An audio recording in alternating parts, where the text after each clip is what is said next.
방광암 진단을 받았으나 보험금이 이제 삭감된 사례의 그 원인을 한번 확인해 보도록 하겠습니다.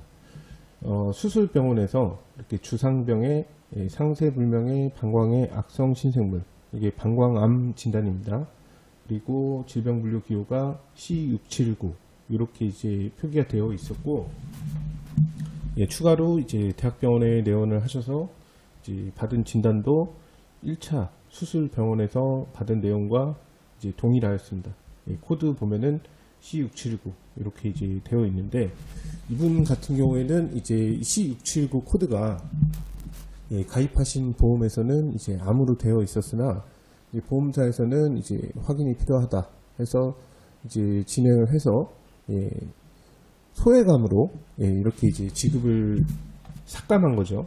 완전히 거부한 게 아니라 소외감으로 이제 삭감을 한 내용인데, 이런 내용들은 이제 가입자도 초기부터 인지를 하실 수가 있으나 좀 어려운 것은 사실입니다.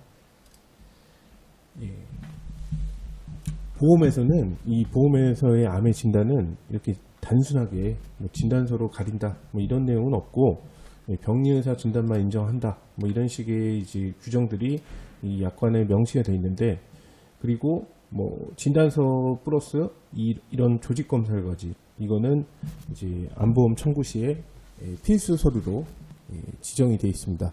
그래서 실제로 뭐 보험사가 심사를 할 때는 뭐 사람마다 이제 보는 방식은 다르지만, 뭐 저의 경우에는 이렇게 이제 조직 검사 결과지를 먼저 보고 그 다음에 이 내용에 맞는 진단이 내려졌는지 이런 것들을 판단해서 지급 처리를 결정을 하게 되는데, 이 사례 같은 경우는 여기 보면 이게 이제 병리 진단 항목이고요. 여기 스테이지는 PTA 이렇게 돼 있고, 그 다음에 여기 비침윤성 요로상피암종 이런 내용이 확인이 됩니다. 이게 이제 병리 진단으로 봤을 때는 TNM 병기상의 TA 병기는 행동양식 분류 슬러시 2에 이제 분류되는 제자리암, 상피내암 이렇게 이제 볼 수가 있는 내용인데, 여기 이제 이런 내용이 이제 의학용어로 기록되어 있다 보니까 이제 가입자분들이 이 내용을 해석하고 뭐 판단하고 이런 게 좀 어렵지만, 뭐 이거를 그냥 한글로 표기되어 있으면 뭐 방광 상피내암이다, 뭐 방광 제자리암이다 이렇게 이제 써 있는 거랑 똑같습니다. 그래서 이런 서류가 들어왔는데 이제 병리 진단이 중요하다, 병리 진단으로 이제 암보험 처리를 한다, 이런 약관 규정이 있고, 병리의사가 진단한 내용이 제자리암 또는 상피내암 이렇게 이제 표기가 되어 있는데, 이런 내용들을 무시하고 뭐 방광암으로 처리를 할 이유는 없겠죠. 그래서 이 사례도 이제 보험금이 이제 삭감돼서 소외감으로 이제 처리된 사례입니다.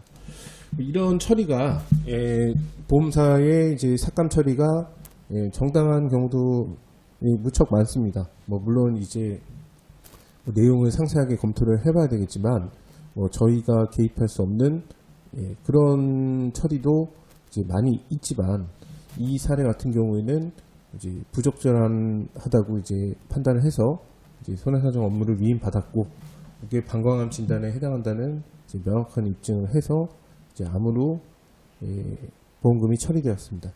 이런 처리가 쉽지는 않습니다. 뭐 내용에 따라서 이제 그 상당한 기간이 소요되는 경우도 있고, 이번 사례에도 이제 기간이 굉장히 많이 소요가 됐는데 최종적으로는 방광암으로 인정이 돼서 보험금이 처리되었습니다.